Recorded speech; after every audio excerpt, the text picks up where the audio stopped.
أعوذ بالله من الشيطان الرجيم. بسم الله الرحمن الرحيم. رب اشرح لي صدري ويسر لي أمري واحلل عقدة من لساني يفقهوا قولي يا فتاح. اللهم إني عبدك وابن عبدك وابن أمتك ناصيتي بيدك ماض في حكمك عدل في قضاؤك أسألك بكل اسم هو لك سميت به نفسك أو أنزلته في كتابك أو علمته أحدا من خلقك أو استأثرت به في علم الغيب عندك أن تجعل القرآن ربيع قلبي ونور صدري وجلاء حزني وذهاب همي. யா அல்லாஹ், குர்ஆனை எங்கள் இதயத்தின் வசந்தமாக்குவாயாக, எங்கள் நெஞ்சத்தின் ஒளியாக்குவாயாக, எங்களது துயரத்தை நீக்கக்கூடியதாகவும் எங்களது கவலையை மறைக்கக்கூடியதாகவும் ஆக்குவாயாக.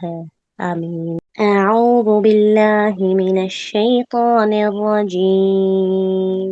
بسم الله الرحمن الرحيم.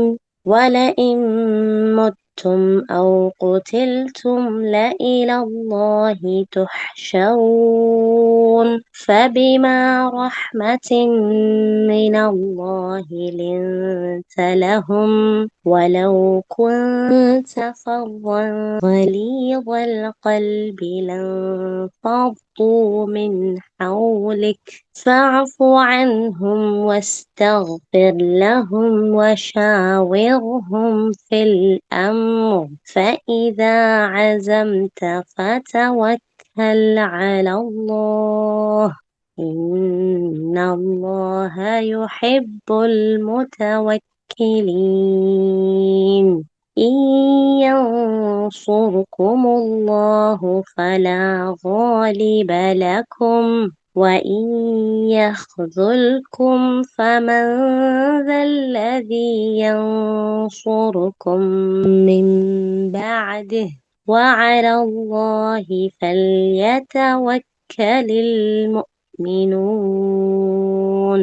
وما كان لنبي أن يغل ومن يغل يأت بما غل يوم القيامة ثم توفى كل نفس ما كسبت وهم لا يظلمون. أفمن اتبع رضوان الله كمن باء بسخط من الله ومأواه جهنم وبئس المصير. هم درجات عند الله والله بصير بما يعملون. لقد من الله على المؤمنين إذ بعث فيهم رسولا من أنفسهم يتلو عليهم آياته ويزكيهم ويعلمهم الكتاب والحكمة وإن كانوا من قبل لفي ضلال مبين.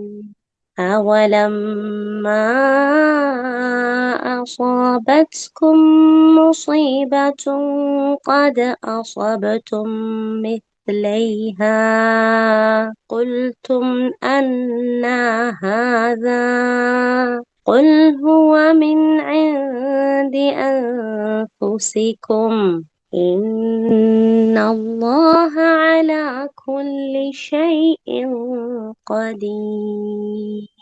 صدق الله العظيم. السلام عليكم ورحمة الله وبركاته. أعوذ بالله من الشيطان الرجيم. بسم الله الرحمن الرحيم. الصلاة والسلام على رسول الله.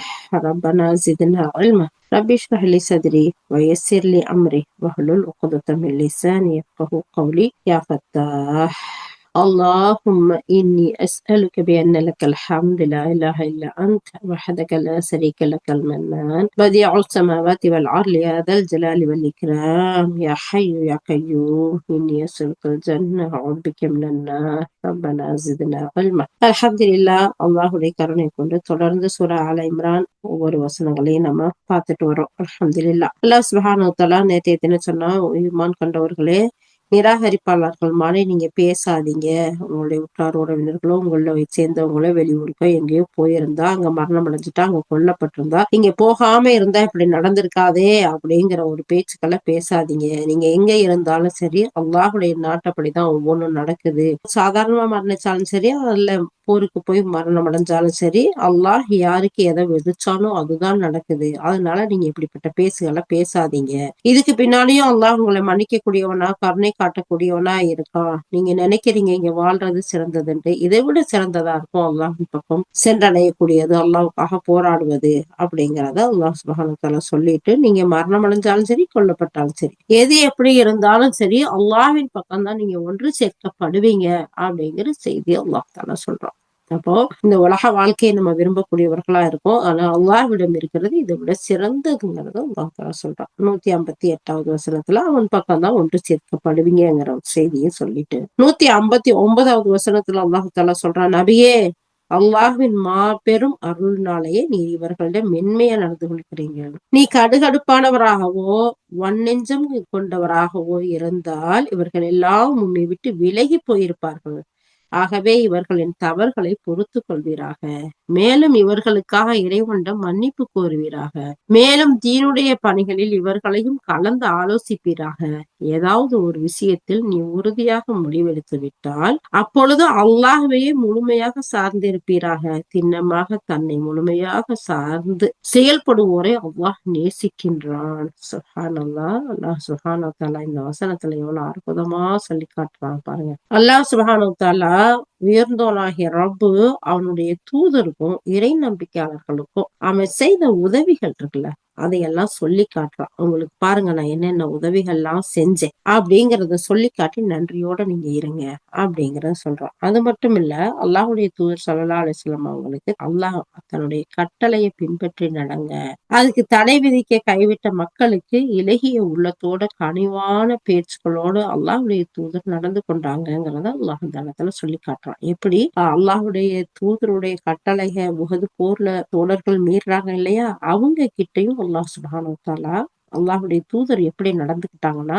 இலகிய மனசோட கனிவான பேச்சோட நடந்துக்கிட்டாங்க. இது அவங்களுக்கு இறைவன் செய்த மாபெரும் உதவிங்கிறான். அப்ப நமக்கு கனிவு, அன்பு, பாசம், இரப்பு, நமக்கு இந்த அழகிய பண்பையெல்லாம் கொடுத்தது ரப்புதான் அப்படிங்கிறத அல்லாஹ் தஆலா சொல்றான். இது என்கிட்ட இருந்து உங்களுக்கு கிடைச்ச அருள்ன்று அல்லாஹ் சுப்ஹானஹு வ தஆலா சொல்றான். அப்போ அல்லாஹ் சுப்ஹானஹு வ தஆலா இதைத்தான் இந்த வசனத்துல சொல்றான், நபியே, நீங்க அவங்கள்ட்ட அல்லாஹுடைய அருள் காரணமா தான் நளினமா நடந்துக்கிறீங்க அப்படின்ட்டு 159வது வசனத்துல அல்லாஹ் தஆலா சொல்றான். ஏன்னா அல்லாஹுடைய அருள் உங்களுக்கு இறை நம்பிக்கையாளருக்கு இல்லை அப்படின்ட்டு சொன்னா அவர்கள்ட்ட நீங்க நளினமா அன்பா நடந்திருக்க மாட்டீங்க அப்படிங்கிற ஒரு விஷயத்தையும் அல்லாஹ் இந்த இடத்துல சொல்றான். இந்த இடத்துல ஹசன் பஸ்ரி ரஹ்மத்துல்லாஹ் சொல்றாங்க, அதுதான் முஹம்மது ஸல்லல்லாஹு அலைஹி வஸல்லம் இயல்பான குணம்.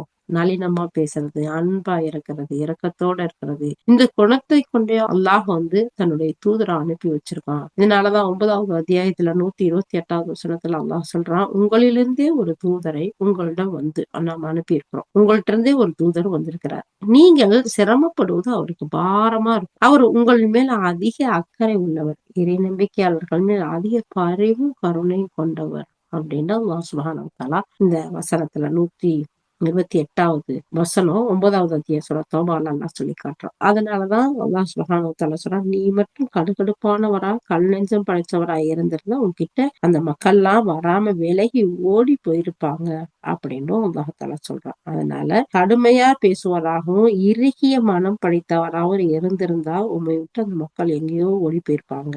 ஆனா அல்லாஹ் தான் அவர்களை உங்ககிட்ட கொண்டு சேர்த்தான். அவங்களுடைய உள்ளங்கள்ல ஈர்க்கும் வகையில அவங்களுக்காக உமது தன்மையை மென்மையாக்கன அல்லாஹ். சுப்ஹானல்லாஹ், சுப்ஹானல்லாஹ்.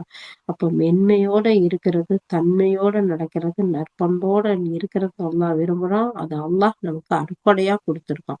யா அல்லாஹ் இப்படிப்பட்ட மென்மையான மக்களாக, தன்மையோடு நடந்து கொள்ளக்கூடிய மக்களாக, யா அல்லாஹ் இரக்கமும் கருணையும் உள்ள மக்களாக எங்கள் அனைவரையும் ஆக்கி வை யா அல்லாஹ். கடுகடுத்த முகத்தோடு இருப்பதை விட்டும், யா அல்லாஹ் வன்னெஞ்சமாக கல்லெஞ்சமாக இருப்பதை விட்டும் உன்னிடம் பாதுகாப்பு தேடுகின்றோம் யா அல்லாஹ். இந்த இடத்துல நபித்தோர் அப்துல்லாஹ் பின் அம்ர் பின் ஆஸ் ரலியல்லாஹு சொல்றாங்க, அல்லாஹ்வுடைய தூதர் ஸல்லல்லாஹு அலைஹி வஸல்லம் குணநலன்களை முந்திய வேதத்துல நான் படிச்சிருக்கிறேன் அப்படின்னு சொல்றாங்க. இப்போ அப்துல்லாஹ் பின் அம்ர் பின் ஆஸ் ரலியல்லாஹு தஆலா முந்திய வேதத்தை படிச்சவங்களா இருக்கிறாங்க.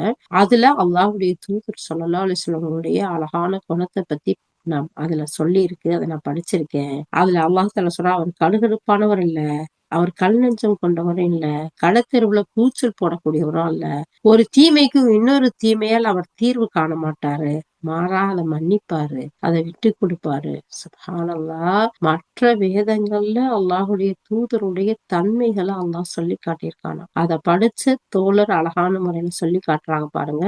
அவங்க எப்படி இருப்பாங்களா, நபி ஸல்லல்லாஹு அலைஹி வஸல்லம் கல் நெஞ்சமா இருக்க மாட்டாங்களாம், கடைத்தெருவுல குச்சல் போட்டு கத்த மாட்டாங்களாம், கடுகடுப்பா பேச மாட்டாங்களாம், ஒரு தீமைக்கு தீமையை கொண்டு தீர்வு தேட மாட்டாங்க. சொல்லுவாங்கல்ல, முள்ள முள்ளாலதான் எடுக்கணும், அப்படி செய்ய மாட்டாங்க. அதுக்கு பதிலா மக்களை மன்னிப்பாங்க, மக்களுக்கு விட்டு கொடுக்கக்கூடியவர்களா இருப்பாங்க. சுப்ஹானல்லாஹ். நபி ஸல்லல்லாஹு அலைஹி வஸல்லம் அவங்களுடைய பண்பு, அவங்களுடைய குணமும் எவ்வளவு அற்புதமா அழகா இருக்குங்கிறத நம்ம பாக்குறோம் இல்லையா? அடுத்து அல்லாஹ் தஆலா சொல்றான், நீங்க இது மட்டும் அந்த மக்களோட இரக்கமா இருந்தா மட்டும் போதாது, ஏதாச்சும் ஒரு விஷயம், ஏதாச்சும் ஒரு செயல் செய்யணும்னா அவங்களோட மஷூரா பண்ணுங்க, அவங்களோட கலந்து ஆலோசனை செய்யுங்க அப்படிங்கிறதையும் அல்லாஹ் தஆலா சொல்லி காட்டுறான். முக்கியமான பிரச்சனைகள்ல அவங்களோட கலந்து ஆலோசனை செய்யுங்க அப்படின்னு சொல்றான். அப்போ அதனாலதான் அல்லாஹ்வுடைய தூதர் ஸல்லல்லாஹு அலைஹி வஸல்லம் என்ன செய்வாங்க, இந்த அழகிய பண்புகளை, அல்லாஹ்வுடைய இந்த அழகிய வழிகாட்டுதலை அவங்க தன்னுடைய வாழ்க்கையில எடுத்து நடக்கக்கூடியவர்களா இருப்பாங்க. தன்னுடைய தோழர்கள், இதனால அல்லாஹ்வுடைய தூதர் ஸல்லல்லாஹு அலைஹி வஸல்லம் அந்த சஹாபாக்களோட, அந்த தோழர்களோட அவங்க எந்த ஒரு செயல் செஞ்சாலும் மஷூரா பண்ணி, கலந்து ஆலோசனை பண்ணி அவங்க செய்யறத பார்த்து தோழர்கள்லாம் ரொம்ப மகிழ்ச்சி அடைந்து உற்சாகமா இருப்பாங்க. ஏன்னா பாரு, அல்லாஹ்வுடைய தூதர் நம்ம கிட்ட யோசனை கேட்கிறாங்களே, நம்மள்ட்ட மஷூரா பண்றாங்களே, நமக்கு இவ்வளவு முக்கியத்துவம் கொடுக்குறாங்களே அப்படின்னு சொல்லிட்டு ரொம்ப மகிழ்ச்சியாவும் உற்சாகமாவும் செயல்படுவாங்க.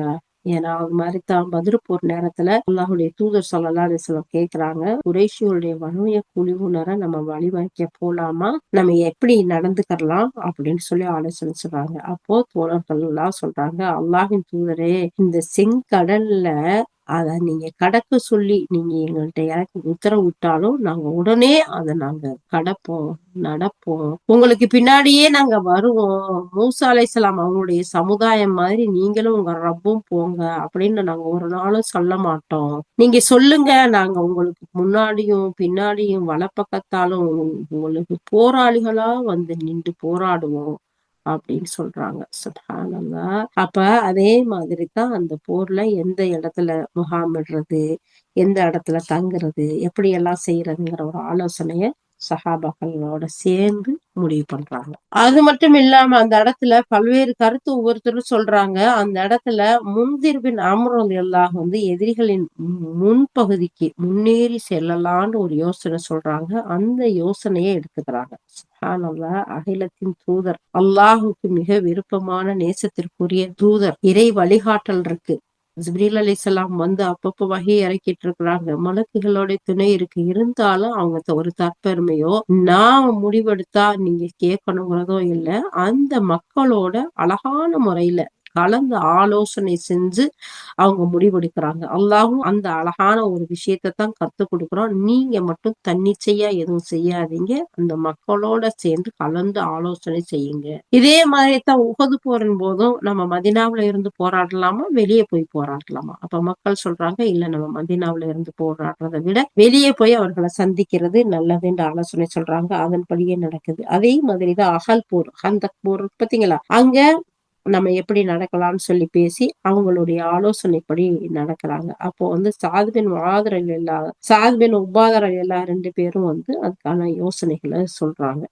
அதே மாதிரி பாருங்க, ஹுதைபியாவுடைய உடன்படிக்கையின் போது நாம என்ன செய்யலாம் அப்படின்ட்டு தோழர்களோட ஆலோசனை செல்லும் போது அபூபக்கர் சித்தீக் ரலியல்லாஹு அந்த இடத்துல சொல்றாங்க, நம்ம யார்கிட்டையும் சண்டைன்றதுக்காக வரல, நம்ம உம்ராக்காக வந்திருக்கோம், அதனால யாரையும் தாக்க வேண்டாம் அப்படின்னு சொல்றாங்க. அந்த இடத்துல அபூபக்கர் ரலியல்லாஹு அவங்களுடைய கருத்துக்கு முக்கியத்துவம் கொடுக்குறாங்க நபி ஸல்லல்லாஹு அலைஹி வஸல்லம். இதே மாதிரிதான் ஒவ்வொரு இடத்துலயும் நடந்துக்கிறாங்க. இப்னு அப்பாஸ் ரலியல்லாஹு சொல்றாங்க, முக்கியமான பிரச்சனைகள் வரும்போது அவர்களோட கலந்து ஆலோசிப்பீராகன்னு அல்லாஹ் சொல்றாங்க பாத்தீங்களா. அதுக்கு வந்து அல்லாஹ்வுடைய தூதர் ஸல்லல்லாஹு அலைஹி வஸல்லம் அதிகப்படியா அபூபக்கர் ரலியல்லாஹு உமர் ரலியல்லாஹு அவங்க 2 பேரையும் அவங்க விஷயத்துலதான் இறக்கப்பட்டுச்சுங்கிறது சொல்றாங்க. அவங்க நபி ஸல்லல்லாஹு அலைஹி வஸல்லம் உடைய ஆலோசகர்களாகவும் அமைச்சர்களாகவும் அவங்க இருந்திருக்காங்க, முஸ்லிம்களின் தந்தையர்களா விளங்கியிருக்காங்க அப்படிங்கிறதையும் சொல்றாங்க. சுப்ஹானல்லாஹ். அப்போ ஒவ்வொரு நேரத்திலையும் அவங்க மக்களோட சேர்ந்து ஆலோசனை செய்யக்கூடியவர்களா இருப்பாங்க.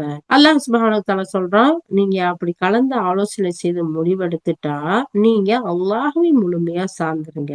போன்ற முடிவு செய்துட்டா அல்லாஹ்வே முழுமையா சார்ந்து இருங்கன்னு அடுத்த வசனத்துல அல்லாஹ் சொல்றான். ஒரு பிரச்சனை தொடர்பா தோழர்களோட நீங்க ஆலோசனை செய்து அதை உறுதி செய்துட்டா தொடர்ந்து அதுக்கு பின்னாடி அல்லாஹ்வை மட்டுமே சார்ந்திருங்க.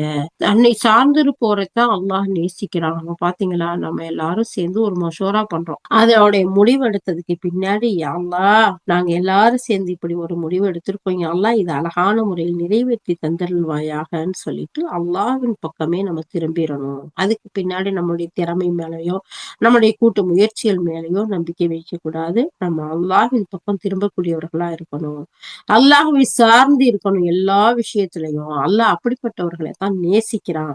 அப்ப அல்லாஹ்வுடைய நேசம் யார்கிட்ட இருக்கு? தவக்கல் வைக்கிற மக்கள்கிட்ட இருக்கு. அல்லாஹ்வை முழுமையா சார்ந்து இருக்கவங்கள்ட்ட அல்லாஹ்வுடைய நேசம் இருக்கு. அல்லாஹ் தஆலா சொல்றான், உங்களுக்கு அல்லாஹ் உதவி புரிந்தால் உங்களை வெல்லக்கூடிய மக்கள் யாரும் கிடையாது. அந்த அல்லாஹ் சுப்ஹானஹு வ தஆலா உங்களுக்கு மறுத்துட்டா உங்களுக்கு வேற யாரும் உதவி செய்யவும் முடியாதுங்கிறத 160வது வசனத்துல அல்லாஹ் சுப்ஹானஹு வ தஆலா சொல்லி காட்டுறான். அப்போ இதுக்கு இன்னொரு வசனத்தையும் இமாம் இப்னு கஸீர் ரஹ்மத்துல்லாஹி சொல்லி காட்டுறாங்க.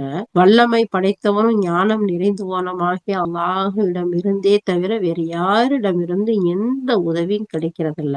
இதே 3வது அத்தியாயத்துல 126வது வசனத்துல அல்லாஹ் சுப்ஹானஹு வ தஆலா சொல்லி காட்டுறான். அப்போ அல்லாஹ்வைத்தான் நம்ம சார்ந்து இருக்கணும். இறை நம்பிக்கையாளர்களுக்கு அல்லாஹ் இப்படிப்பட்ட ஒரு உத்தரவை கொடுக்குறான். அதனால நம்ம எந்த ஒரு காரியங்கள் செஞ்சாலும் நம்ம முதல்ல மசோரா பண்ணணும், கலந்து ஆலோசனை செய்யணும். அதுக்கு பின்னாடி முடிவு எடுத்துட்டா நம்ம அல்லாஹ்வை முழுமையா சார்ந்து இருக்கணுங்கிற ஒரு அழகான வழிகாட்டுதலை அல்லாஹ் சொல்லி, இப்படி அல்லாஹ்வை சார்ந்து இருக்கக்கூடிய மக்களை அல்லாஹ் நேசிக்கக்கூடியவனாகவும் இருக்கிறான் சொல்ற. அதுக்கு அடுத்த வசனம் 161, வஞ்சனை செய்தல் எந்த ஒரு நபிக்குரிய செயலாகவும் இருக்க முடியாது. ஒரு நபி வஞ்சனையா நடந்துக்கிற மாட்டாங்க. எனவே யார் அந்த வஞ்சனை செய்கிறாரோ அவர் மறுமை நாளில் தான் செய்த அந்த வஞ்சனையோடு தான் வருவார். பின்னர் ஒவ்வொரு மனிதனுக்கும் அவரவர் சம்பாதித்ததற்கான கூலி முழுமையா கொடுக்கப்படும். அவர்களில் யார் மீதும் அநீதி இழைக்கப்பட மாட்டாது. அல்லாஹ் சுப்ஹானஹு வ தஆலா நீங்க எவ்வளவு அழகா சொல்லி காட்டுறான் பாருங்க. வஞ்சனையா மோசடியா நீங்க நடந்துக்கிறாதீங்க, நம்பிக்கை துரோகம் பண்ணாதீங்க அப்படின்னு அல்லாஹ் தஆலா சொல்றான். அது எந்த நபிக்கும் பொருத்தமானது இல்லைன்னு சொல்றான். இந்த இடத்துல இப்னு அப்பாஸ் சொல்றாங்க, பத்ர் போர் நடந்த நாள்ல ஒரு போர்வை ஒண்ணு தொலைஞ்சு போயிருச்சு. தோழர்கள்லாம் நினைச்சாங்க அது அல்லாஹ்வுடைய தூதர் ஸல்லல்லாஹு அலைஹி வஸல்லம் அவங்கதான் எடுத்திருப்பாங்களோ அப்படின்னு பேசிக்கிட்டாங்க. அப்பதான் இந்த வசனத்தோட அல்லாஹ் இறக்கனான்னு சொல்றான். தப்சீர் இப்னு அபி ஹாத்தம்ல இருக்கு. அதே மாதிரி இன்னொரு அறிவிப்புல வரும்போது சொல்றாங்க, இப்னு அப்பாஸ் அதான் சொல்றாங்க, இந்த வசனம் பத்ர் போர் நடந்த நாள்ல தொலைஞ்சிட்ட ஒரு சிவப்பு நிற போர்வை தொடர்பா இறக்கப்பட்டுச்சுன்னு சொல்றாங்க. அப்ப சிலர் அது அல்லாஹ்வுடைய தூதர் ஸல்லல்லாஹு அலைஹி வஸல்லம் அவங்க எடுத்திருக்கலாம் அப்படின்னு சொல்லிட்டு அது தொடர்பா அதிகமா பேசிக்கிட்டு இருந்தாங்க. அப்பதான் இந்த வசனம் இறங்குச்சு அப்படிங்கிறாங்க. இன்னொரு அறிவிப்புல இப்னு அப்பாஸ் எல்லாமே சொல்றாங்க, நயவஞ்சகர்கள் தொலைந்து போன ஒரு பொருள் தொடர்பா அல்லாஹ்வுடைய தூதர் ஸல்லல்லாஹு அலைஹி வஸல்லம் அவங்க மேல சந்தேகப்பட்டாங்க. அப்போது இந்த தொடர் அல்லாஹ் இறக்குனாங்கிறாங்க. ஆக இது தொடர்பான நபி ஸல்லல்லாஹு அலைஹி வஸல்லம் நம்பி ஒப்படைக்கப்பட்ட எதையுமே திரும்ப ஒப்படைக்கிறது, போர் செல்வத்தை பங்கு வைக்கிறது உள்ளிட்ட அனைத்து பொறுப்புகளையும் மோசடி செய்யாத தூய்மையானவர்கள்ங்கிறத அல்லாஹ் நிரூபிக்கிறான். எந்த ஒண்ண கொடுத்தாலும் சரி, அதுல அல்லாஹுடைய தூதர் ஸல்லல்லாஹு அலைஹி வஸல்லம் என்ன செய்வாங்க, நேர்மையா நியாயமா நீதியோட நடந்துக்கிடுவாங்கிறத அல்லாஹ் சுப்ஹானஹு வ தஆலா சொல்றான். ஒரு மோசடி செய்யறது ஒரு நபிக்கு உகந்த ஒரு செயல் இல்லைங்கிறதையும் இந்த வசனத்தின் மூலம் அல்லாஹ் சொல்லி காட்டுறான். மோசடி செய்வருக்கு கடுமையான தண்டனையும் வலுவான எச்சரிக்கையும் இருக்கு. மோசடி செய்வதற்கு தடையையும் விதிச்சிருக்கிறாங்க. இது சம்பந்தமா பல ஹதீஸ்கள் வர்றதையும் நம்ம பார்க்கலாம். என்ன அப்படின்னு சொன்னா, இந்த இடத்துல அல்லாஹுடைய தூதர் ஸல்லல்லாஹு அலைஹி வஸல்லம் சொல்றாங்க, ஒருத்தருடைய இடத்த ஒரு முழம் எடுத்துக்கிட்டா மோசடியா, அந்த பக்கத்து வீட்டுல இருக்காங்கல்ல, அவங்களுக்கு மத்தியில ஒருத்தர் எடுத்துக்கிட்டா, அல்லாஹ் தஆலா மறுமை நாள்ல 7 பூமிகள் பரப்பளவு நிலப்பகுதி அவரோட கழுத்துல வளையமா மாட்டுவான்றாங்க. அபு மாலிக் அல் அஷ்ஷா ரலியல்லாஹு அறிவிக்கிறாங்க. முஸ்னத் அஹ்மதுல இது பதியப்பட்டிருக்கு. சுப்ஹானல்லாஹ். அப்போ பக்கத்து வீட்டுல இருக்கிற ஒரு மனிதர்களுக்கு மத்தியில ஒரு முழத்தை எடுத்தா 7 பூமி பரப்பளவுக்கு அல்லாஹ் அவங்க கழுத்துல மாட்டி தொங்க விட்டு இழுப்பாண்டா.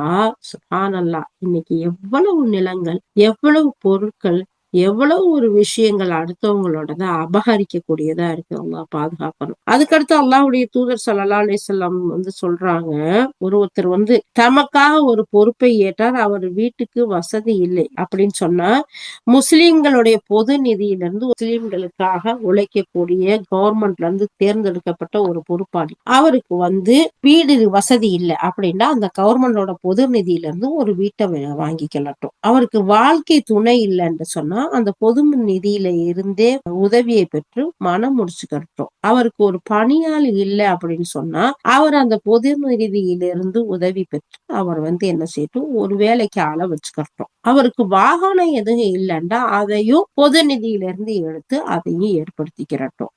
இதற்கு மேல் எதையேன்னு அவர் பெற்றால் அவர் மோசடி செய்தவரா ஆவாரு. சுப்ஹானல்லாஹ். ஒரு கவர்மெண்ட் ஜாப்ல இருக்கிறவங்க அவங்களுக்கு மக்களுக்காக உழைக்கிறாங்க, கவர்மெண்ட்டுக்காக பாடுபடுறாங்க அப்படின்னா அவங்க அந்த கவர்மெண்ட் பணத்துல இருந்து பொது நிதியில இருந்து இதெல்லாம் ஆட்சியாளர்களுக்கு அது அவங்களுக்கெல்லாம் பொருந்தும். அவங்க எதெல்லாம் செய்யலாம், அவங்களுக்கு குடியிருக்க வீடு இல்லைன்னா அந்த பொது நிதியில இருந்து வீடு எடுக்கலாம், திருமணம் முடிக்கல வாழ்க்கை துணை வேணும்டா அதுல இருந்து எடுத்து அவங்க திருமணம் முடிச்சுக்கலாம், அவங்களுக்கு பணியால் வேணும்டா அதை எடுத்துக்கலாம், வாகனம் வேண்டா இருக்கு. இதுக்கு மேல எந்த ஒண்ணு அவர் பெற்றாலும் மோசடி செஞ்சவரா ஆயிட்டாரு. பாதுக்கிறாங்க. கவர்மெண்ட் ஜாப்ல இருக்கையிலேயே எண்ணத்தையெல்லாம் சுருட்டி நம்ம பேர்ல வச்சா கண்டுபிடிச்சிருவாங்களான்னு பினாமிகளை ஏற்படுத்துறாங்க. அப்ப இதெல்லாம் இங்க வேண்டாம், கவர்மெண்டை ஏமாத்தலாம். ஆனா மறுமையில அல்லாஹுக்கு முன்னாலே எந்த ஒண்ணையும் ஏமாத்த முடியாது, மோசடி செஞ்சவரா ஆவாருங்கிற ஒரு செய்தியை இது சொல்றாங்க. இந்த செய்தி முஸ்னத் அஹ்மதுல, அபூதாவுதுல எல்லாம் பதியப்பட்டிருக்குன்னு இமாம் இப்னு கஸீர் ரஹ்மத்துல்லாஹி இந்த இடத்துல கொடுக்குறாங்க. அதுக்கடுத்து அல்லாஹ்வுடைய தூதர் ஸல்லல்லாஹு அலைஹி வஸல்லம் சொல்றாங்க, ஒவ்வொரு விஷயமும் சொல்றாங்க. அல்லாஹ் அதெல்லாம் பார்க்கையில ரொம்ப பயமா இருக்கு. நபித்தோழர் அபூ ஹுமைத் அஸ்-ஸாயிதி ரலியல்லாஹு சொல்றாங்க, அல்லாஹ்வுடைய தூதர் ஸல்லல்லாஹு அலைஹி வஸல்லம் அசது குலத்தை சேர்ந்த இப்னுல் லுத்தபியா என்று அழைக்கப்பட்ட ஒருவரை ஜகாத்து பொருளை வசூல் செய்யறதுக்காக அதிகாரியா நியமிக்கிறாங்க. அவர் ஜகாத்து பொருளை எல்லாம் வசூல் பண்ணிட்டு கொடுக்கும் போது, இதெல்லாம் ஜகாத்து பொருள், இதை நான் வசூல் பண்ணிட்டு வந்தேன், இது எனக்கு உரியது, எனக்கு அந்த நான் போகையில அந்த மக்கள் அன்பளிப்பா கொடுத்தாங்க, அதனால இது எனக்கு உரியதுன்னு நபி ஸல்லல்லாஹு அலைஹி வஸல்லம் சொல்றாரு. அப்போ அல்லாஹ்வுடைய தூதர் ஸல்லல்லாஹு அலைஹி வஸல்லம் சொற்பொழிவு மேடையில ஏறி நின்று சொல்றாங்க, ஒரு வேலை நிமித்தமா நம்ம ஒரு ஆளை அனுப்பி வச்சோம், அந்த அதிகாரியோட நிலை எப்படி இருக்குண்டா, அவர் அந்த பணியை முடிச்சுட்டு திரும்பி வரும்போது இதெல்லாம் எனக்குரியது, இதெல்லாம் எனக்கு அன்பளிப்பா கொடுக்கப்பட்டதுன்னு சொல்றாரு. அவர் மட்டும் நாம அனுப்பி வச்ச அந்த இடத்துக்கு போகாம தன்னுடைய தாய் தந்தையோட வீட்டுல இருந்திருந்தா அவருக்கு அந்த அன்பளிப்பு கிடைச்சிருக்குமா? அப்படி கிடைக்குமா? பார்க்கலாமா? அப்படி இல்ல. அதனால முஹம்மது ஸல்லல்லாஹு அலைஹி வஸல்லம் அவருடைய உயிர் யார் வசம் உள்ளதோ அந்த இறைவன் மீது சத்தியமா உங்களில் ஒருவர் அந்த பொருட்களில் எதை முறையின்றி எடுத்துக்கொண்டு வந்தாலும் மறுமை நாளில் அதை தனது கழுத்தில் சுமந்தவாறுதான் அவர் வருவார். அது ஒட்டகமாக இருந்தால் அது கத்திக்கிட்டே வரும், அது மாடாகவோ ஆடாகவோ இருந்தால் அதுவும் கத்திக்கிட்டே இருக்கும்னு சொல்றாங்க. அதுக்கு பின்னாடி அவர்களுக்கு கண்ணுக்குள் தெரிகிற அளவுக்கு கைய ரெண்டையும் மேல தூக்கி துவா செய்யறாங்க. எப்படி பிரார்த்தனை செய்யறாங்கன்னா, இறைவா நான் எடுத்துரைத்து விட்டேன் அல்லவா அப்படின்ட்டு 3 தடவை சொல்றாங்க. சுப்ஹானல்லாஹ். நாம பொது நிதிக்காக போகும்போது நமக்கு யாரும் அன்பளிப்பு கொடுத்தா அதுவும் அதை சேர்ந்ததுதான், நமக்குள்ளது கிடையாது. நம்ம சும்மா வீட்டுல உட்கார்ந்திருந்தா நமக்கு கொடுத்திருப்பாங்களா? இல்ல இல்ல, நம்ம அதுக்காக போனோம், கொடுத்தாங்க. ஆனா அதுவும் அந்த பொது நிதியை சேர்ந்ததுதான். யா அல்லாஹ், நான் உண்மையே சொல்லிட்டனான்னு அல்லாஹ்வுடைய தூதர் கேட்கிற அளவுக்கு உண்டா. எந்த அளவுக்குன்னு பாருங்க. இன்னைக்கு எதையெல்லாம் எக்ஸ்கியூஸ் சொல்லி எந்தெந்த பக்கத்துலாம் இருந்து ஒதுக்க முடியும், பதுக்க முடியும், எடுக்க முடியும், அப்படியெல்லாம் மக்கள் இருக்கிறாங்க. அல்லாஹு அக்பர். அல்லாஹ் பாதுகாக்கணும். ஒவ்வொரு இடத்துலயும் நம்ம அழகான முறையில கிளியரா சொல்லிடணும். நமக்கு எது அல்லாஹ் ஹலாலா விதிச்சானோ அதுதான் நமக்குரியது. மத்ததெல்லாம் இந்த பாருங்க, எவ்வளவு சொத்து சேர்த்தாலும் எவ்வளவுதான் நம்ம சேர்த்து வச்சாலும் எதையாச்சும் நம்ம மரணிக்கும் போது எடுத்துட்டு போறோமா? இல்ல. வெறுங்கையோட. ஏன் நம்ம எப்படி பிறந்தோமோ, போறக்கையில ஒரு துணி இல்லாம பிறந்தோமோ அதே மாதிரி ஒரு வெள்ளை துணி, அதுலயும் காஸ்ட்லியானது கூட இல்ல, அதோடதான் நம்ம போறோம். வேற எதுவுமே கிடையாது இல்லையா? இதுக்கு இடைப்பட்ட வாழ்க்கையில அல்லாஹ்வுக்கு மாறு செஞ்சு அநியாயமா சேர்த்து நாளைக்கு மறுமையில பெரிய தண்டனைக்குரியதா அந்த அநியாயமா சேர்த்த சொத்துக்கள்லாம் நிக்கும் போது எவ்வளவு பெரிய கஷ்டத்துக்கும் நஷ்டத்துக்கும் ஆளாகணும். அதனாலதான் அல்லாஹ்வுடைய தூதர் ஸல்லல்லாஹு அலைஹி வஸல்லம் இந்த இடத்துல அப்படி சொல்றாங்க. அதுக்கு அடுத்து சொல்றாங்க, முஆத் பின் ஜபல் ரலியல்லாஹு சொல்றாங்க, அல்லாஹ்வின் தூதர் ஸல்லல்லாஹு அலைஹி வஸல்லம் என்னை யமனுக்கு ஆளுநரா அனுப்புறதுக்கு நியமிச்சாங்க. நான் புறப்பட்டு போயிட்டு இருந்தேன். இருக்கையிலே ஒரு ஆள் அனுப்பி என்னை திருப்பி கூப்பிட்டு வர சொன்னாங்க. கூட்டிட்டு வர சொல்லிட்டு, நான் ஏன் உன்னை திரும்ப கூப்பிட்டேன் தெரியுமா அப்படின்னு சொல்றாங்க. சொல்லிட்டு சொல்றாங்க, எனது அனுமதியின்றி எந்த பொருளையும் நீ பெற வேண்டாம். அப்படி பெற்றால் அது மோசடி அப்படின்னு சொல்லிட்டு, யார் மோசடி செய்யறாரோ அவர் அந்த மோசடி செய்ததோட மறுமை நாள்ல வருவாருங்கிற இந்த 161வது வசனத்தொடர ஓதி காமிச்சு, இதுக்காகத்தான் நான் உன்னை கூப்பிட்டேன், இனி போ, உனது பணியை போய் நீ கவனி அப்படின்னு சொல்லி அனுப்பிச்சு வச்சாங்க. இப்படிங்கிறத சொல்றாங்க. திருமிதியில பதியக்கூடிய ஹதீஸ். சுப்ஹானல்லாஹ். அப்போ ஒவ்வொரு விஷயமும் எந்த அளவுக்கு அல்லாஹ்வுடைய தூதர் எச்சரிக்கை செஞ்சு காட்டியிருக்கிறாங்க. நமக்கு அல்லாத எந்த ஒன்னையும் எடுத்துடக்கூடாது, மோசடியா எடுத்துடக்கூடாது அப்படின்னு. இன்னைக்கு பார்த்தா எத்தனை பக்கம் லஞ்சம் வாங்குற சம்பளம் ஒண்ணு இருக்கு. சுப்ஹானல்லாஹ். கொஞ்சம் கூட கவலையே படாம இந்த வாழ்க்கை வசதிக்காக, இந்த உலக லாபத்துக்காக என்னவெல்லாம் செய்யறாங்க. யா அல்லாஹ், அதுல இருந்தெல்லாம் காப்பாத்தி யா அல்லாஹ். ஆட்சியாளர்களை அனுப்பும் போது அல்லாஹ்வுடைய தூதர் ஸல்லல்லாஹு அலைஹி வஸல்லம் அந்த வசனத்துகளை எல்லாம் ஓதி நீங்க மோசடி செஞ்சிடக்கூடாதுங்கிறத அவ்வளவு அழகா அற்புதமா அந்த மக்களுக்கு சொல்லி அனுப்புறாங்க. அவங்களும் அதுக்கு கட்டுப்பட்டு நடக்கிறாங்க. அது மட்டும் இல்லாம உனக்கு எந்த ஒரு உதவியும் செய்ய முடியாதுங்கிற இதுல அபூ ஹுரைரா சொல்றாங்க, ஒரு நாள் அல்லாஹ்வுடைய தூதர் ஸல்லல்லாஹு அலைஹி வஸல்லம் என்கிட்ட எந்திரிச்சு போர் செல்வங்களை மோசடி செய்வது தொடர்பா பேசினாங்க. அது கடுமையான குற்றங்கிறதையும் அதன் நிலை மோசமானதா இருக்குங்கிறதையும் எடுத்து சொன்னாங்க. அதுக்கு பின்னாடி சொன்னாங்க, மறுமை நாள்ல தனது கழுத்துல கத்தி கொண்டிருக்கக்கூடிய ஒட்டகத்தை சுமந்துக்கிட்டு வருவார் ஒருத்தர். அல்லாஹ்வின் தூதரே என்னை காப்பாத்துங்கன்னு சொல்லுவார். அலறும் நிலையில உங்களை எவரையும் நான் அப்படி பார்க்க வேண்டாம், நீங்க அங்க அந்த ஒட்டகத்தை தூக்கி தோல்ல போட்டுக்கிட்டு, மாட்டை தூக்கி தோல்ல போட்டுக்கிட்டு, ஆட்டை தூக்கி தோல்ல போட்டுக்கிட்டு கத்திக்கிட்டு உதவி தேடக்கூடிய அந்த நிலைமையில நான் யாரையும் உங்களை பார்க்க வேண்டாம் அப்படின்னு சொல்றாங்க. ஏன் தெரியுமா? நான் உலகத்திலேயே நான் உங்களுக்கு சொல்லிட்டேன் அப்படின்னு சொல்றாங்க. இதே மாதிரியே மறுமை நாள்ல தனது கழுத்துல வெள்ளியையும் தங்கத்தையும் சுமந்து கொண்டு அல்லாஹ்வின் தூதரே என்னை காப்பாற்றுங்கன்னு அபயம் தேடி அலறும் நிலையில உங்கள யாரையுமே நான் பார்க்க வேண்டாம். ஏன் தெரியுமா? அப்போதுதான் உமக்கு அல்லாஹ்விடமிருந்து இந்த உதவியும் என்னால பெற்றுத்தர முடியாது அப்படின்ட்டு நான் உங்களுக்கு சொல்ல வேண்டிய விஷயத்த உலகத்திலேயே சொல்லிட்டேன்னு சொல்லுவேன். சுப்ஹானல்லாஹ்.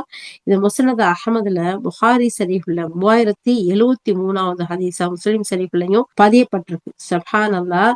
அப்போ நாளைக்கு மறுமையில இப்படி ஒரு நிலைமை உங்களுக்கு வர வேண்டாம்.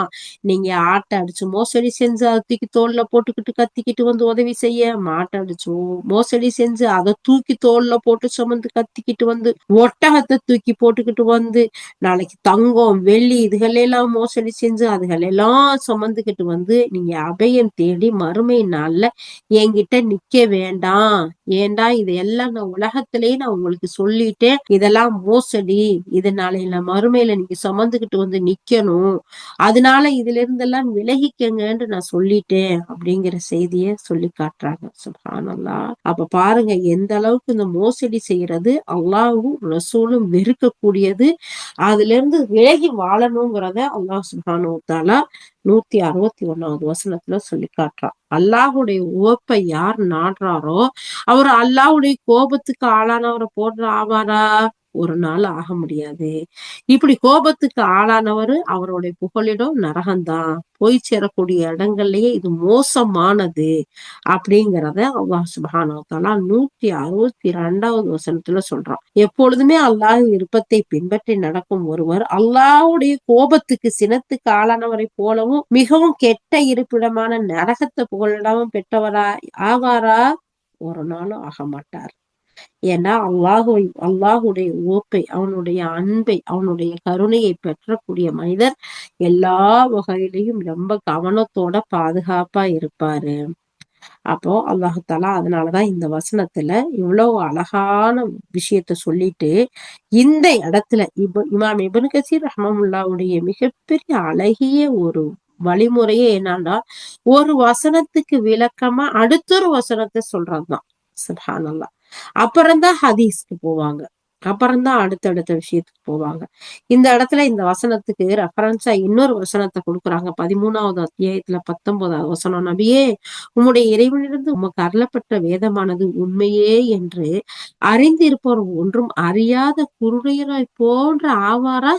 இல்ல, ஒரு நாள் ஆக முடியாது இல்லையா? அதே மாதிரி அல்லாஹ் தாலா இன்னொரு வசனத்துல 28வது அத்தியாயத்துல 61வது வசனத்துல அல்லாஹ் தாலா சொல்றான், நாம் யாருக்கு அழகிய வாக்குறுதி அளித்து அதை அவர் மறுமையில் அடையவும் இருக்கிறாரோ அவர் இவ்வுலக வாழ்க்கையின் வசதி மட்டும் நாம் யாருக்கு வழங்கினோமோ அவரை போன்ற ஆவாரா? இந்த உலகத்தை மட்டும் விரும்பினாரே அவரும் மறுமைக்காக உழைத்து மறுமைக்காக வாழ்ந்தாரே, 2 பேரும் சமமாக முடியுமா? முடியாது. அதனாலதான் அல்லாஹ் சுப்ஹானஹு வ தஆலா இந்த 163வது வசனத்துல சொல்லி காட்டுறான், அல்லாஹ் இவ்விரு மனிதர்களுக்கும் இடையில் வேறுபட்ட படிதரங்கள் இருக்கின்றன. மேலும் அல்லாஹ் இவர்கள் அனைவரின் செயல்களையும் நன்கு பார்த்தவனாய் இருக்கிறான். அப்ப மறுமைக்கு உழைத்தவரும் உலகத்துக்காக பாடுபட்டவரும் ஒன்னாக மாட்டாங்க. அல்லாஹுடைய வேதத்தை அறிந்தவரும் அறியாதவரும் ஒன்னாக மாட்டாங்க. சுப்ஹானல்லாஹ். அல்லாஹு அக்பர், அல்லாஹு அக்பர். இந்த வசனங்களுக்கு ஒவ்வொருத்தரும் ஒவ்வொரு விளக்கங்கள் கொடுக்குறாங்க. ஹசன் பஸ்ரி ரஹ்மத்துல்லாஹ் விளக்கம் சொல்லையில நல்லவர்களும் தீயவர்களும் வேறுபட்ட படித்தரங்கள்ல இருக்கிறாங்க அப்படிங்கறத சொல்றாங்க. அபு உபைதா மற்றும் ஹசன் ரஹ்மத்துல்லாஹ் அவங்க எல்லாம் சொல்றாங்க, ஒவ்வொருத்தருக்கும் இடையில பல படித்தரங்கள் இருக்கு அப்படிங்கிறத சொல்றாங்க. ஏன்னா ஏற்றத்தாழ்வும் நிறைய இருக்கு அப்படிங்கிறத சொல்லும் போது நல்லோர்கள் தீயோர்கள் அந்த அவங்கவங்க இருப்பிடத்துல அது அவங்கவுங்களுக்கு தகுந்த மாதிரியான ஏற்றத்தாழ்வுல இருப்பாங்க. அதே மாதிரி நல்லோர்கள் சொர்க்கத்துல பல படித்திருக்கிறவங்க இருக்கு அவங்களுக்கும், தீயோர்களுக்கும் நரகத்துல பல படித்தரங்கள் பாதாள அடுக்குகள்ல இருப்பாங்க. அல்லாஹ் அந்த தீயோர்களின் தன்மையிலிருந்து அந்த பாதாள அடுக்களை விட்டு எங்களை காப்பாத்தி அல்லாஹ். இதே அல்லாஹ்தாலா இன்னொரு வசனத்துல சொல்லும் போது சொல்றான், அவர்கள் செய்தவற்றுக்கேற்ப பல தரங்கள் இருக்கு. 6வது அத்தியாயம் 132, 46வது அத்தியாயம் 19 இதுல எல்லாம் அல்லாஹ்தாலா சொல்றான். இதனாலதான் அவங்க செய்வதை அல்லாஹ் உற்று நோக்குறான். இந்த 163வது வசனத்துல சொல்றான், அவங்களுக்குரிய பிரதிபலன்களை மறுமையில சரியா வழங்குவான். அவங்களுடைய நன்மை கூட்டவோ குறைக்கவோ செய்யாது.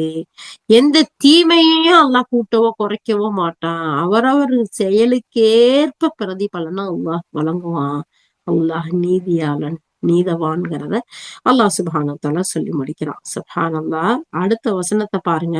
இதெல்லாம் ரொம்ப அச்சம் தரக்கூடியது. நம்ம என்னென்ன செயல் செய்யறோமோ அதை நாளையில மறுமையில பார்ப்போம். அல்லாஹால சூரா ஜில்சால்ல கூட சொல்லி காட்டுறதை நம்ம பார்க்கிறோம். நன்மை செய்தவர் ஒரு அணு அளவு செஞ்சாலும் அதையும் பார்ப்பார், தீமை செஞ்சவர் ஒரு அணு அளவு செஞ்சாலும் அதையும் பார்ப்பார்னு அவங்களுக்கு பல படித்தரங்கள் இருக்கு. தீயவர்களா இருந்தாலும் சரி, அவங்க உங்களுடைய தீமைக்கு தகுந்த மாதிரியான பாதாள அடுக்கு இருக்கும். யா அல்லாஹ் காப்பாத்தி அல்லாஹ். அதே மாதிரி நன்மை செய்வதற்கும் அல்லாஹ் தஆலா பல படித்தரங்களை வச்சிருக்கான். அதனால இறை நம்பிக்கை கொண்டோருக்கு அல்லாஹ் பேருதவி புரிந்துள்ளான். ஏன் தெரியுமா? அவர்களிருந்தே அவர்களுக்கு ஒரு தூதரை அல்லாஹ் அனுப்பி இருக்கிறான்.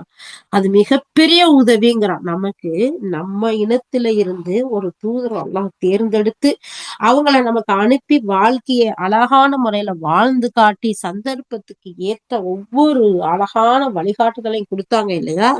அது அல்லாஹ் சுப்ஹானஹு வ தஆலா பெரும் உதவி. அவர்களின் இனத்திலிருந்தே அந்த தூதரை அனுப்பி அந்த தூதருடைய அழகான உரையாடவும், அவரோட பேசவும், அவங்கள்ட்ட கேள்வி கேட்கவும், அவரோட உட்கார்ந்து அறிவு ஞானங்களை பெற்றுக்கொள்றதுக்கும் வசதியா இருக்கணுங்கிறதுக்காக அல்லாஹ் நம்மள இருந்தே ஒரு தூதரை தேர்ந்தெடுத்து அனுப்புனேங்கிறான். சுப்ஹானல்லாஹ்.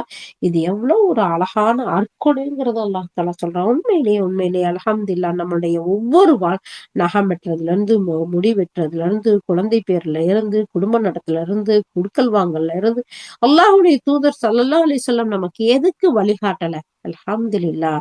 அதனாலதான் அல்லாஹ் தஆலா சொல்றான், எனினும் உங்கள் இறைவன் ஒரே ஒரு இறைவன் தான் எனக்கு வேத அறிவிப்பு வழங்கப்படுகிறது அப்படின்னு நபியே நீங்க அந்த மக்கள்கிட்ட சொல்லுங்கிறான் 18வது அத்தியாயத்துல 110வது வசனம். அதே மாதிரி நபியே உமக்கு முன்னர் நாம் அனுப்பிய தூதர்கள் யாவரும் உணவு உண்போராகவும் கடைத்தெருவுகள் நடமாடுபவருமாமே இருந்தாங்க அப்படிங்கறது இந்த மக்கள்கிட்ட சொல்லுங்க. மலக்கையெல்லாம் யாருக்கும் இறக்கல, மனிதர்களைத்தான் அல்லாஹ் மனிதர்களுக்கு வழிகாட்டியா தூதர்களா தேர்ந்தெடுத்து அவங்களுடைய வழிகாட்டுதலா கொடுத்தாங்கிற ஒரு விஷயத்த எத்தனை வசனங்கள் மூலம் அல்லாஹ் சுப்ஹானஹு வ தஆலா உறுதிப்படுத்தி காட்டுறான் பாருங்க. இது 25வது அத்தியாயத்துல 20வது வசனம்.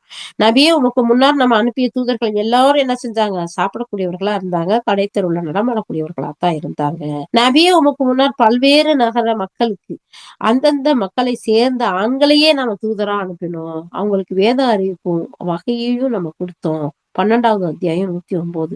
பெண்களை எந்த இடத்துலயும் நபியா தேர்ந்தெடுக்கலங்கிற விஷயத்தையும் எல்லாம் சொல்றான். அது மட்டும் இல்லாம ஜின் மற்றும் மனித சமுதாயத்தாரைய உங்களிலிருந்தே உங்களுக்கு தூதர் வரலையா? நீங்க ஏன் இப்படி வழிகெட்டு போறீங்கிற மாதிரி அல்லாஹ் கேட்கக்கூடிய வசனம் 6வது அத்தியாயம் 130. அப்போ இதுல எல்லாம் இருந்து நமக்கு என்ன தெரியுதுன்னா அவனுடைய வசனங்களை அவங்களுக்கு இறை தூதர்கள் ஓதி காட்டுறாங்க. அந்த வகையில நம்ம அதை கேட்டு நம்ம அமல் செய்யக்கூடியவளா இருக்கணும். அதுல கடைசியா இறுதி தூதர் முஹம்மது ஸல்லல்லாஹு அலைஹி வஸல்லம் அவங்க அல்லாஹ்வுடைய வகையான இந்த குர்ஆனை ஓதி காட்டுறாங்க. அத நாம தூய்மைப்படுத்தக்கூடியவர்களா இருக்காங்க. நாம என்ன செய்யணும்? அவங்களோட உட்கார்ந்து அந்த அழகிய வகையை படிச்சு விளங்கி அதன்படி செயல்படக்கூடியவர்களா இருக்கணும். அவங்க அல்லாஹ் தஆலா சொல்றான், அவர்களுக்கு நன்மையை ஏவுகிறார் இந்த தூதர், தீமையிலிருந்து அவர்களை விலக்குகிறார். அதன் மூலம் அவர்கள் இணை வைப்பின் போதும் அறியாமை காலத்திலும் எதில் இருந்தார்களோ அந்த அழுக்கில் இருந்து அசுத்தங்கள் இருந்து அவர்கள் உள்ளங்களை அவை தூய்மைப்படுத்துகிறார். வேதத்தையும் ஞானத்தையும் அவங்களுக்கு கற்றுக் கொடுக்கிறார். அவங்க வெளிப்படையான வழிகேட்டுல இருந்தாங்க, அந்த வழிகேட்டுல இருந்து பாதுகாத்து அழகிய அல்லாஹ்வுடைய வசனங்களை அவங்களுக்கு கற்றுக் கொடுக்கிறார். அப்ப இந்த தூதர் அவங்களுக்கு நன்மை ஏவுறாரு, தீமையிலன்னு தடுக்கிறாரு.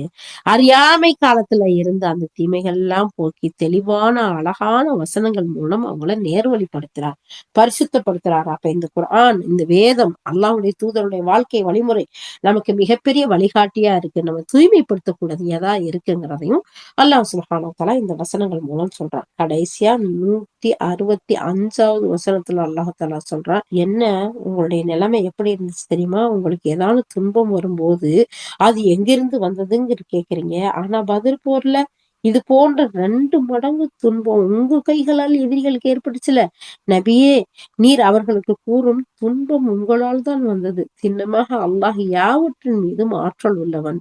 இந்த இடத்துல உஹது போர் பத்தி தானே பேசி அதை பத்தி சொல்லிக்கிட்டே வரையில அல்லாஹ் சுப்ஹானஹு வ தஆலா அநியாயம் செய்யாதீங்க, அல்லாஹ் அவங்களை நேசிக்க மாட்டான்.